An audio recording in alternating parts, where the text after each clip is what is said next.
Chapter 13. Cyberdyne Systems, Conference Room, The Present. I can't help but notice that you passed over some more qualified applicants for the position of assistant, Miss Burns. Tricker looked at Serena over the top of a folder he had opened. Usually, he added wryly, that's not the way it's done. Tricker had finally come back from whatever untraceable location he disappeared to, apparently for the sole purpose of calling a meeting to complain about her decisions. This time it was on her own territory, though. The cool, recycled air of the underground installation, and the subliminal scent of concrete and feeling of weight were obscurely comforting, on a level she could barely perceive of as conscious. They felt like home. Mr. Dyson is certainly qualified for the position, she said mildly, a gentle smile playing on her lips. This outrage is all fake, she thought. Qualifications and experience are the least of Tricker's concerns. When is he going to admit that? He's Miles Dyson's brother. You did know that. Tricker looked at her in only partially suppressed disgust. His cold blue eyes were wide open and full of condemnation. Well, that answers that question. As a rule, Tricker's type couldn't resist getting to the point. Serena swung her chair back and forth slightly, returning his glare with a look that might almost be pity. She shifted position to put her elbows on the conference table and lean towards him. Jordan Dyson has worked very hard to uncover the whereabouts of the Connors and their accomplice. Long after the FBI moved the case to the bottom of the pile, he has continued to search for them. He's received several reprimands about it. She sat back, propping her elbow on the armrest and her chin on her fist. I happen to be of the opinion that Jordan Dyson represents no danger to the company, and I believe that his dedication will be very useful, especially since I regard the Connors as a significant risk to this company. You two discussed all that? Tricker asked. Colvin and Warren were silent, their heads shifting back and forth like spectators at a tennis match. Serena waved a dismissive hand. Of course not, she said. We didn't even discuss his brother or the bombing. For me, there was no need. Serena shrugged. And for reasons of his own, he chose not to bring it up. I knew I wanted him the minute I read his resume. So why ask questions to which I already knew the answers? Some people might consider that, under the circumstances, Dyson's employment here represents a conflict of interest. Tricker raised his brows. Of course it isn't. Serena actually allowed herself a very small sneer. He's going to be involved in the private security of a privately owned company, she pointed out. If anything, his personal interest is a bonus for the company. How many times do I have to point that out before it takes? Tricker hated to admit it, but the woman was right. And really, there wasn't anything wrong with Dyson. He was a good agent by all reports. Intelligent, professional, dedicated. His superior's only complaints had been his insistence on working on his brother's case, which even in their citations they considered understandable. Their primary reason for discouraging him was to avoid risking their case by any taint of self-interest. Tricker still had some vague, instinctive unease about Serena Burns, which prompted him to continue to question and test her.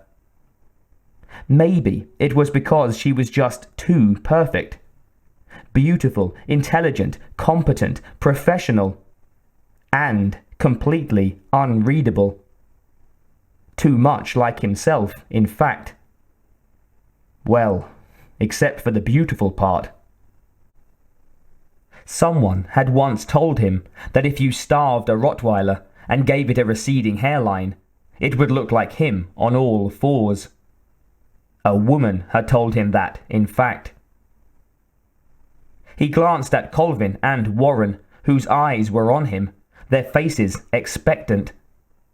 He let out a disgusted little tss and looked away. "All right," he said after a minute. It was a full minute. He counted it out. "So far, everything else you've done is exactly what I would have recommended." "I'm so glad you approve," Serena cooed. Tricker froze, giving her a prolonged, unreadable look. Serena smiled back at him, her eyes twinkling with mischief. Only long experience kept him from blinking as he realized she was actually teasing him. Nobody teased him. "Since everything is going so well," Tricker said at last, reaching down and pulling up the large metal case he'd brought with him, "I think it's time we handed this over to you." Placing the case before him, he tapped in a code, then pressed his thumb to a sensor, opened it, and studied the contents for a moment, before turning it around to allow them to see what it contained. Colvin and Warren sat forward with gasps of amazement. Serena lifted one eyebrow. Her eyes rose to his, questioningly. Cradled in foam was the mechanical arm that had been stolen and thought destroyed in the Connors' raid on Cyberdyne headquarters 6 years ago. "Where did you find it?"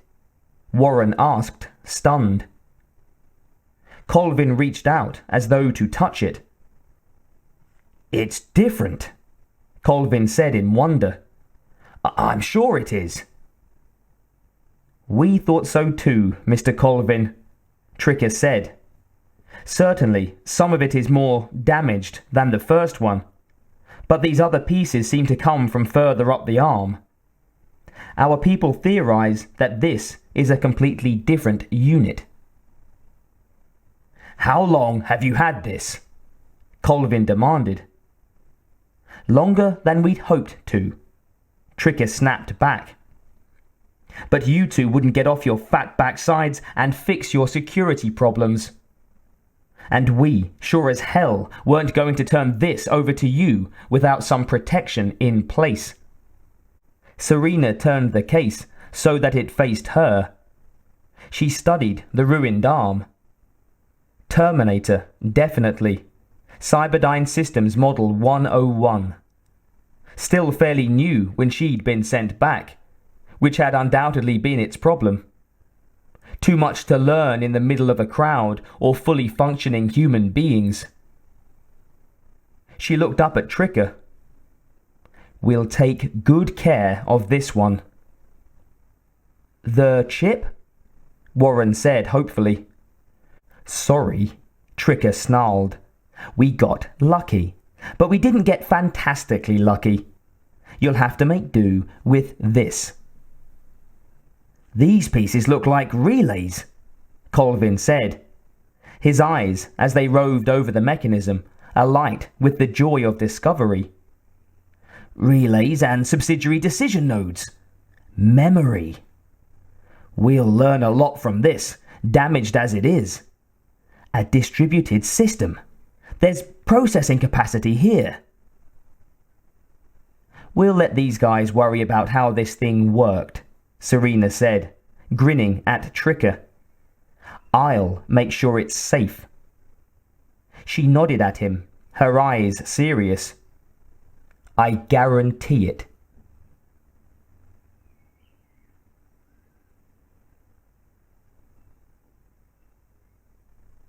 Von Rossbach's estancia, Paraguay, the present. Elsa Encinas, Epifanio's niece, deftly swung the tray of hors d'oeuvres out from under Victor Grigo's hand. "This is for the guests," she hissed. "But I am a guest," he protested. Elsa simply gave him a look of blistering scorn. Then she turned her shoulder to him and moved away. Victor hissed and turned to the bar. He hated the way these uppity peasants kept treating him, and everybody else. That stupid rumor about his mother. It had been a bus, not a broken heart. Victor topped up his glass and turned to study the other guests. The Salcidos, a very well-off husband and wife, sleek and well-dressed, were behaving as though he wasn't even in the room. Another couple, fairly new to Villa Hayez, Pedro and Zita Kaiser, occasionally darted a nervous glance in his direction. They felt the undercurrent. They just didn't know the reason for it. But they decided to follow the other couple's lead, not to mention their hosts. Von Rossbach had introduced Victor in an offhand way that pretty much implied courtesy would be wasted on him. Victor was pretty certain it wasn't his appearance. He was freshly shaved and showered, and von Rossbach had insisted on dressing him in what he called decent clothes. Decent clothes consisted of slacks and a sports shirt. He took another sip of his drink. Sarah Connor hadn't arrived yet, and he wondered where in the hell she was.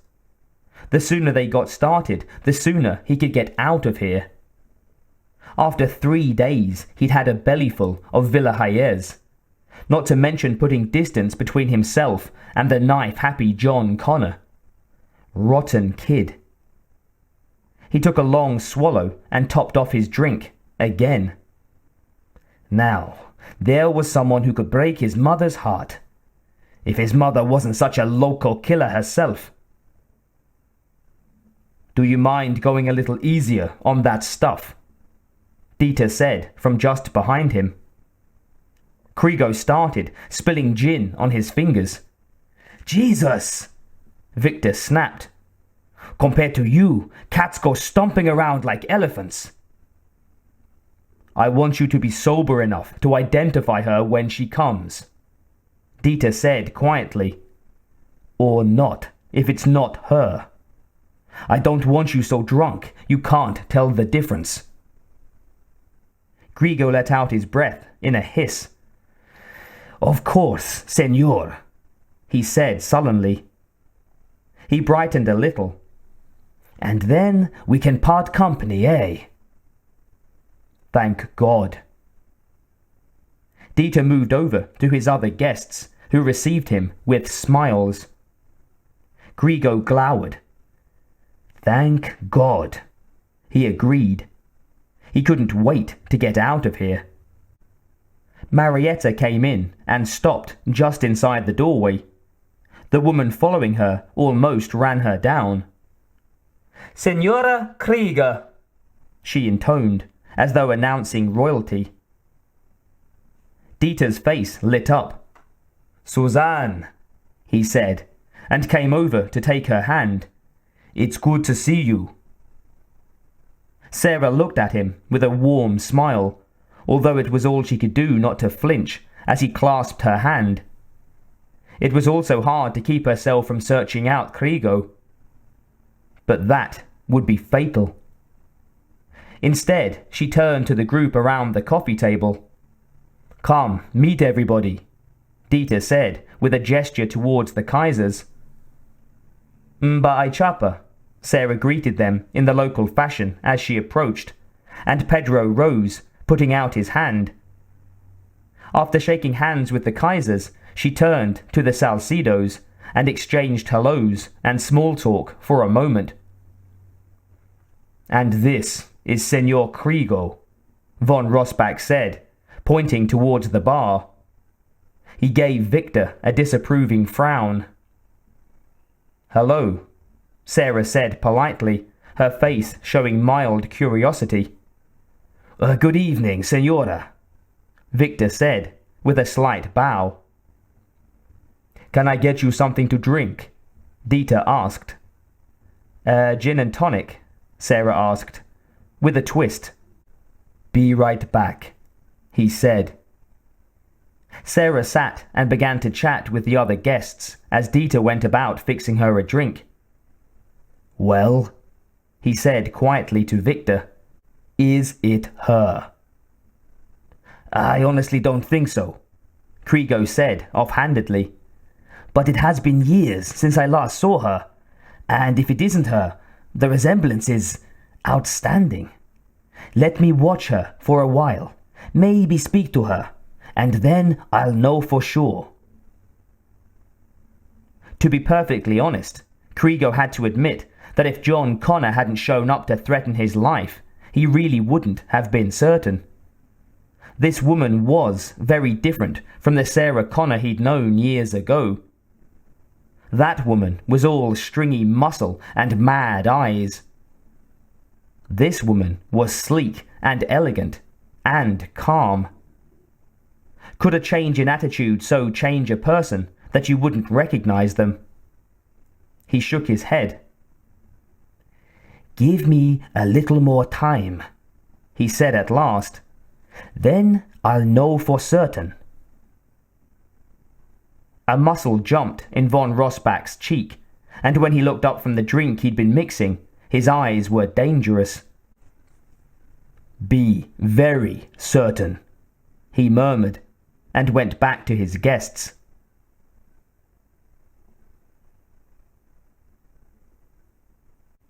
Throughout dinner, Victor watched Sarah like a hawk, while Dieter watched him, though less obviously.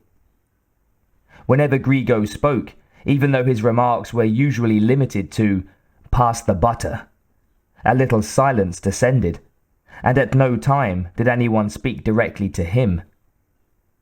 Victor had started dinner in a bad mood, and it went rapidly downhill from there. When they all rose from the table and moved towards the parlour for coffee and brandy, Grigo found von Rossbach walking beside him. Well? Dieter asked quietly. I'm not sure, Victor said, or rather slurred. He'd drunk most of his dinner. But I had a thought. Why don't you get her to stay behind for some reason? Then, while you're showing your other guests out, I'll talk to her one-to-one, you see? I don't want to cause her embarrassment, Dieter said. I'm satisfied already that she's not Sarah Connor. If you can't tell whether she is or isn't, then I'm going to assume it's because she isn't.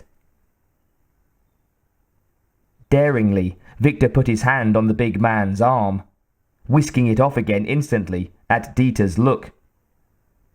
But you want to be sure, he whispered. After putting up with me for most of a week, you should be sure. I am sure, Dieter said, the firmness of his voice leaving no doubt. Victor shook his finger. But the good Senor Ferrari, Grigo said with an airy gesture, he is not so sure, yes?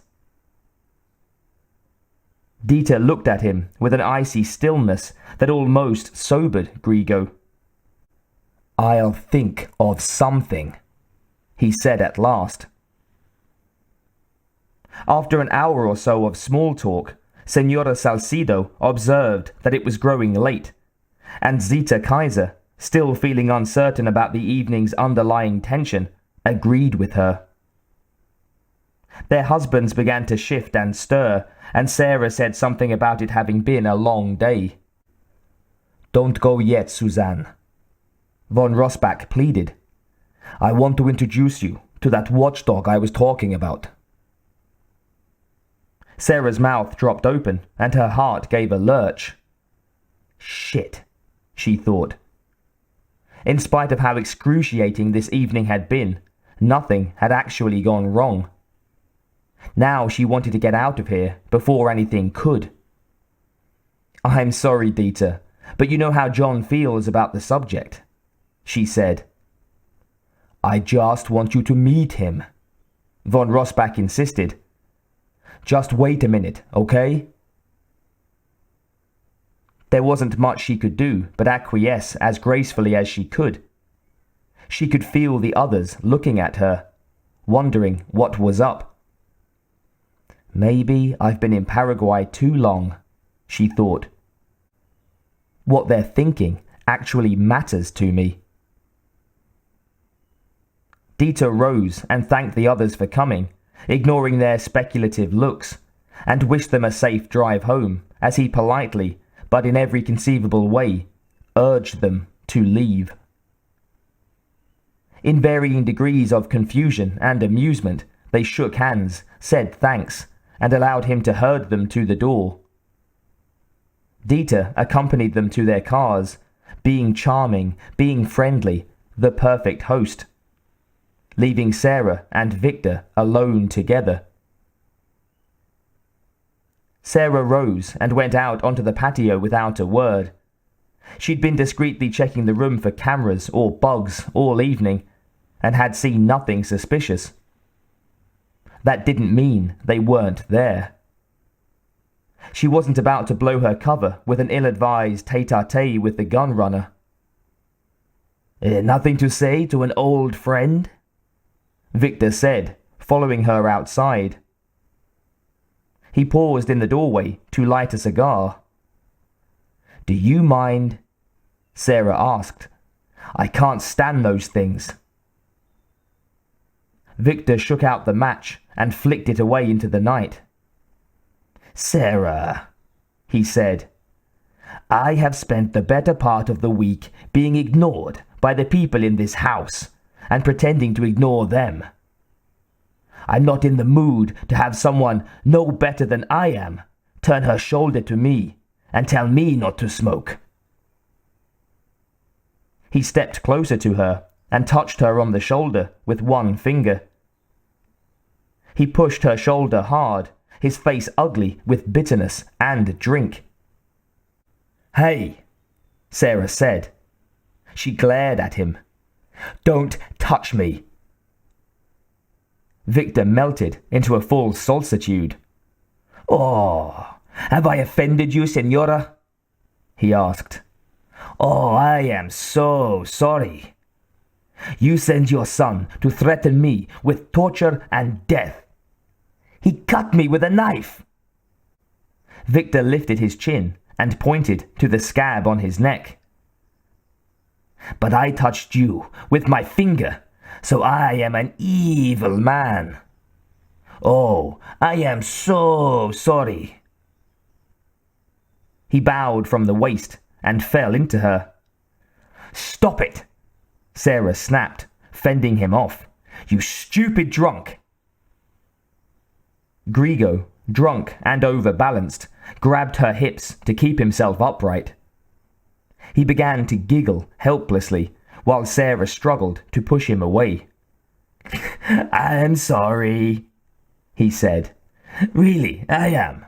So sorry." Unfortunately, he was laughing so hard that he couldn't let go. He rested his head on her bosom, giggling breathlessly, and Sarah began to slap the top of his head. It was into this scene that Dieter walked. "Epifanio!" he roared. Then he stepped forward and grabbed Victor, who, despite his genuine horror at the way things were turning out, still couldn't keep himself from laughing. Dieter, one hand on Victor's collar, the other grasping the waistband of his pants, force marched him into the living room and tossed him headfirst onto the couch.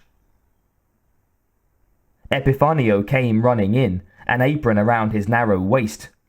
"Senor?" Sarah stood in the doorway, one hand over her mouth, her eyes wide. "It's her," Victor said between giggles. She's Sarah Connor. Dieter turned to Sarah, and she met his eyes with a look of complete confusion. Victor lay on his back and kicked his feet in the air, laughing until he began to choke. Senor, Epifanio said again, his voice uncertain. What is happening? Dieter pointed to Krigo, who was now purple in the face from coughing. Get into the jeep and drive him to Asuncion. Epifanio blinked. Now, senor? It was almost 10 o'clock, incredibly late to him. Dieter gave him a quick look. Have your nephew Ubaldo do it, he said. He can stay with his cousin tonight and come back tomorrow morning. Si, senor, Epifanio said. Who was he to question the behavior of a man as big and angry as Senor von Rossbach? I'll go get him. Dieter glared at Krigo, squeezing and loosening his big hands. You had better go and get your things together, he said.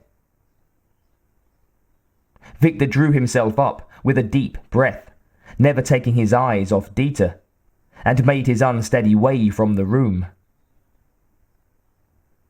Dieter turned to Sarah and spread his hands in apology. I'm so sorry, he said. Sarah waved her hand. No, I am, she said, moving toward the door. I feel very bad about this. Inside, she was jubilant. This couldn't have worked out better if she'd planned it. But her cover required her to play a decent woman, appalled at this turn of events, and she played it to the hilt. Please, don't go, he said. I'll be right back. I have to get those papers for Krigo. You'll wait? She bit her lip, her eyes lowered. It would probably be better if she left right now, leaving him to stew. But she'd found out nothing. It was a shame she hadn't dared to speak to Grigo. He might well know something useful about old Dieter. I think a little business trip to Asuncion will be in order next week, she thought. Yes, she said, looking up at him. Yes, I'll wait. After he left, Sarah rubbed her stomach, which was a hard, nervous knot, and let out her breath slowly. By his apparent assault on her, Grigo had rendered anything he chose to say quite literally unbelievable.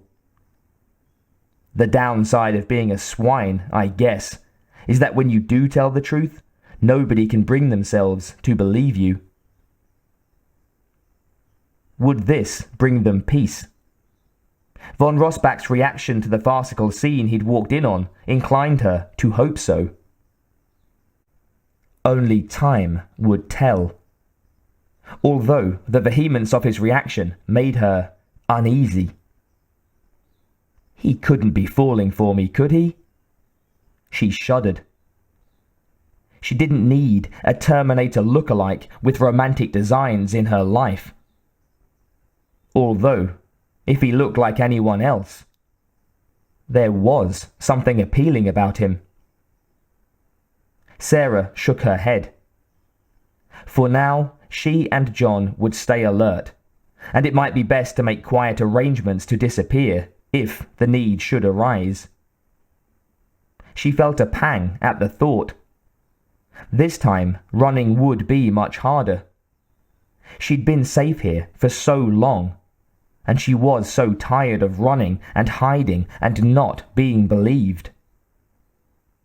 Worse still, in the back of her mind was the disappointed face of her son. He deserved better. With a little luck, maybe now he'd get it.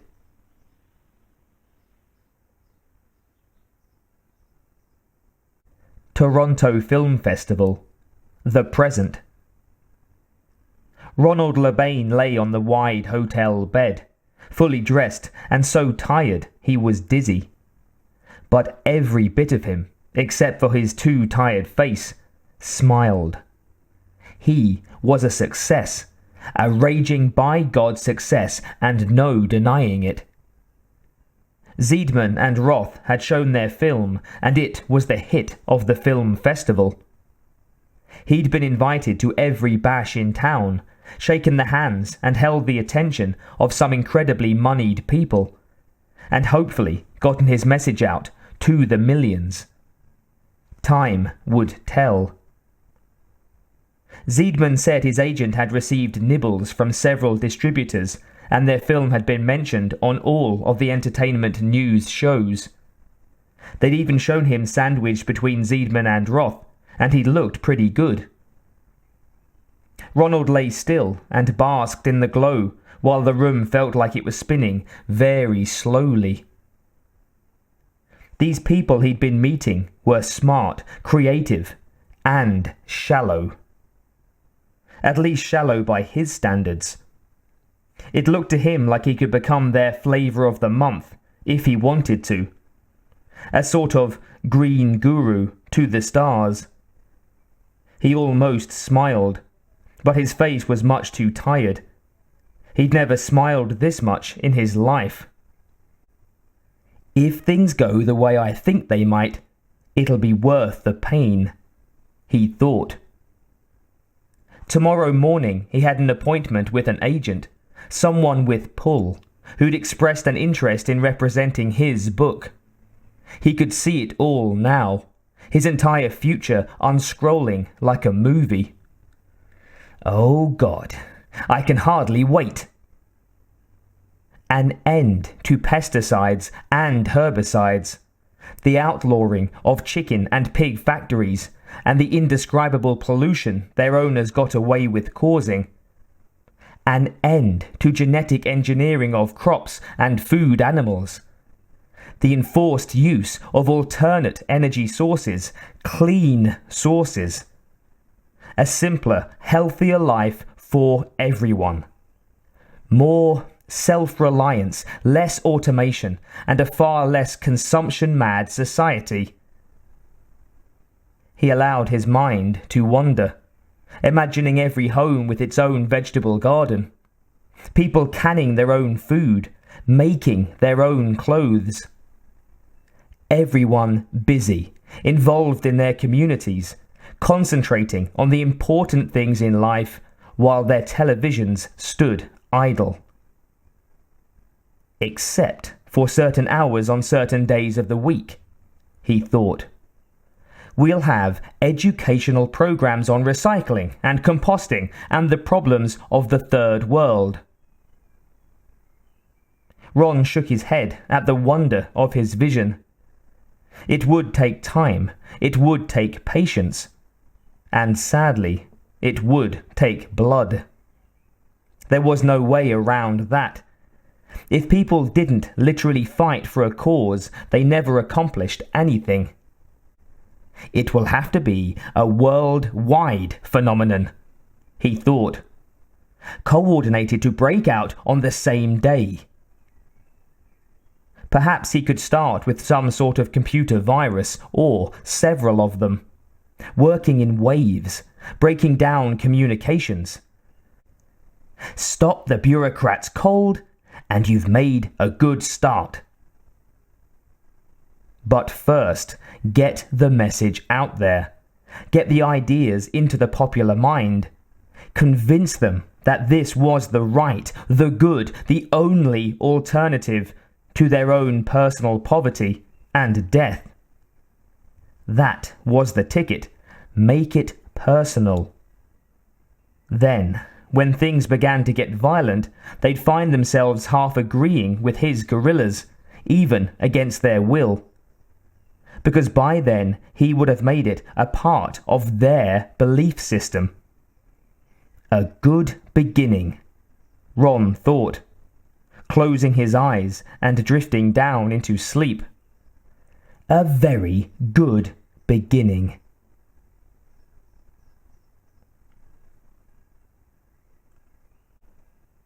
Von Rossbach Estancia, Paraguay, the present.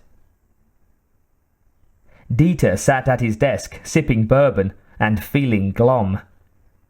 Suzanne had stayed for a little while, but things had been awkward between them. With neither of them willing to discuss what had happened, they'd tiptoed nervously around topics of general interest. After what felt like an eternity, they'd agreed that it was late and Suzanne had gone home. He'd walked her to her car, opened the door for her. She'd thanked him for dinner. They'd both said they would have to do this again sometime, and she'd driven away. "We'll have to do this again sometime," he thought, giving himself over to melancholy. That's what people say when they hope they never see each other again. He didn't want it to be like this.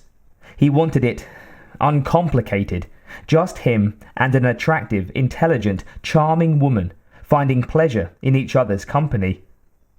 And perhaps something warmer. The possibility is definitely there. He let out a great sigh and leaned back. That pig, Grigo. Suzanne clearly didn't know what it was all about, but she knew it had something to do with her and was naturally distancing herself. Probably would continue to do so, unless he could explain. So, how do you explain to someone that you thought they might be a terrorist bomber, possible murderer, and, by the way, dangerous psychotic? In case you didn't get a hint from those first two things. Dieter took a swig of his drink. Yeah, how did you do that? Deep down inside himself, a voice asked him how he'd come to the conclusion, despite strong evidence, including Grigo's positive identification, that Suzanne Krieger was totally innocent. He ignored it. Dieter put down his glass and picked up the phone, dialing rapidly. "Ja," said an annoyed and sleepy voice. "Jeff," Dieter said cheerfully, his heart grinding with resentment. "Were you asleep?" "At 3 a.m? What a stupid question. Hang on, I'll change phones." There was a murmur in the background, and then Nancy's voice was on the line. "Dieter," she muttered, "stop doing this." "I've got it, honey," Jeff said. There was a click and silence for a moment. "Well," Goldberg said, "are you there?" "Yeah," Dieter answered.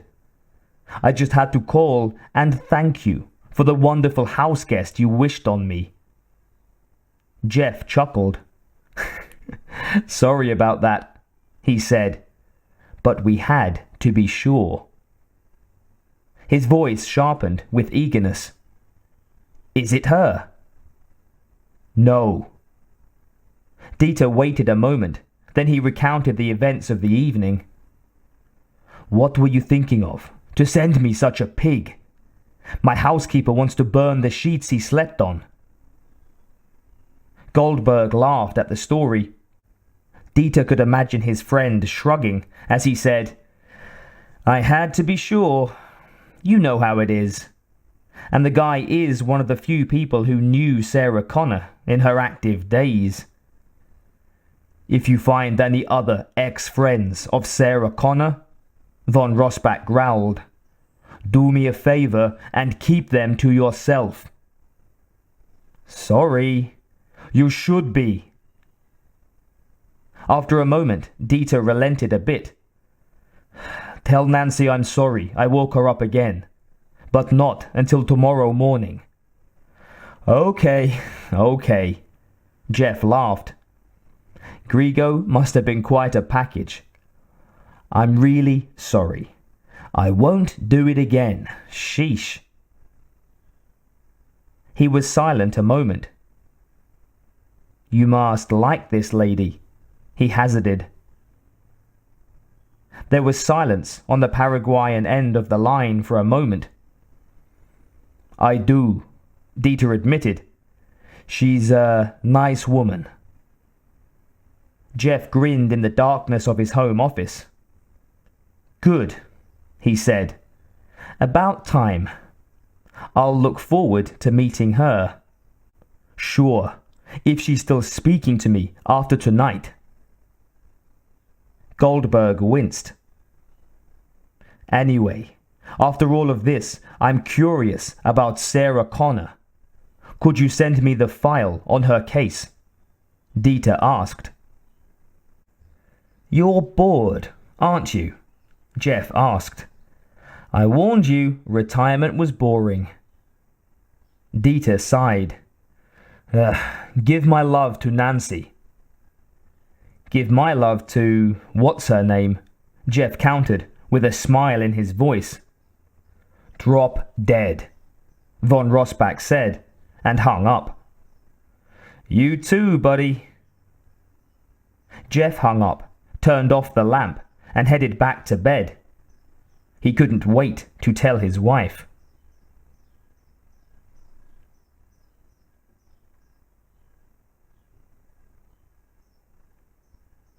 John looked up from the book he'd not been reading for the past hour at the sound of his mother's car and waited for her to come in. Hi, she said, closing the door behind her and turning the lock. You're later than I thought you'd be, he said. I was starting to get worried. Sarah grinned at him. If you were worried, she said, you'd be doing the ninja thing up by Dieter's estancia. She dropped onto the couch and leaned her head back for a moment. Then, groaning, she straightened her neck to look at him, a smile playing about her lips. Torture and death? Poor Victor was very put out. John grinned and shrugged. It worked, didn't it? Pretty much, she agreed. But you marked him. That wasn't wise under the circumstances. Especially since you didn't mark him enough to really scare him. Next time, dangle a scorpion over his eyes or something. He nodded, watching her. What do you mean by pretty much? He asked. He got drunk, his mother told him. Some men forget to be afraid when they're drunk. Fortunately, he lost his balance and fell into me in a way that really didn't look good, she said, closing her eyes. So anything he said was suspect. In fact, Dieter didn't believe him at all. John blew out his breath. Lucky break, he commented. Sarah nodded absently. Lucky Victor isn't steady on his feet when he's drunk. After a moment, John asked, So what happens now? Sarah tipped her head and tugged down the corners of her mouth, staring at nothing. Now I guess we wait and see. I'd say we're safe, for the moment. Then she looked at him. But we should be prepared for anything. John nodded. He watched her for a moment. So, are you going to keep seeing him? Sarah's lips jerked into a smile. I dunno. She yawned and sat up. Leaning forward, she rested her forearms on her thighs, her hands dangling over her knees. Things got very awkward after the Victor incident. Sarah smiled warmly, her eyes looking back to the evening behind her. In a lot of ways, Dieter is kind of old-fashioned. I think he felt he'd let me down. John studied her. This was different somehow. He had no sense that she was weighing von Rossbach's usefulness, his ability to teach him necessary skills, though he sensed that Dieter could teach him quite a lot. It had been a while since his mother had been with anybody, which was a relief given some of the bozos she'd taken up with. But there hadn't been anybody since he'd rescued her from Pescadero. 6 years was a long time. "You like him, don't you?" he asked. Her eyes snapped back to him, and her lips tightened. "Maybe." "Bad idea, huh?" she said. "He could be dangerous for us." John pursed his lips. "Yeah, well, you know what they say, Mom." She tipped her head inquiringly. "So far, life is 100% fatal. All the rest is just details."